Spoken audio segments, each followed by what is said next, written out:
Reses di hari ketiga, anggota DPRD Kota Palembang Dapil 2 menggelar dialog dengan guru di SMP Negeri 54 Palembang.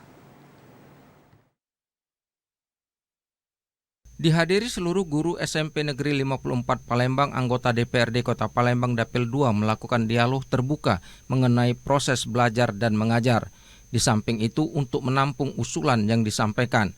Rombongan DPRD Kota Palembang Dapil 2 ini diketuai Mulyadi dari Partai Demokrat, sementara anggota lainnya Sutami Ismail dari PKB, M. Normansyah dan Sri Wahyuni dari Gerindra, Ali Sakban PDIP, Ganefur Rohim Golkar, M. Danu Nirwando Nasdem, M. Ridwan PKS, Faidol Barokat P3, Azhari Haris PAN, dan M. Arnisto Boling Demokrat. Permasalahan yang mengemuka adalah mengenai pendapatan honor guru dan tenaga pendidikan yang masih kurang memadai. Di samping itu, usulan agar guru honor dapat diakomodir dengan diadakannya kuota pengangkatan ASN P3K. Pimpinan rombongan DPRD Kota Palembang Dapil 2 Mulyadi mengatakan masalah honor ada solusi ke depannya. Sekarang untuk kabupaten kota sedang dilakukan pendataan.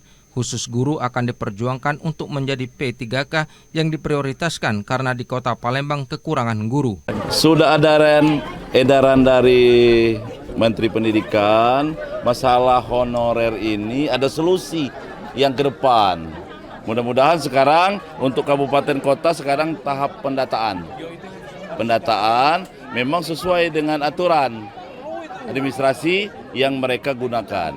Jadi sekarang sudah pendataan akan diakomodir untuk khususnya guru melalui reses kami dengan pendidikan hari ini di hari terakhir ini bahwa akan diperjuangkan untuk menjadi P3K. Tim Liputan TVRI melaporkan.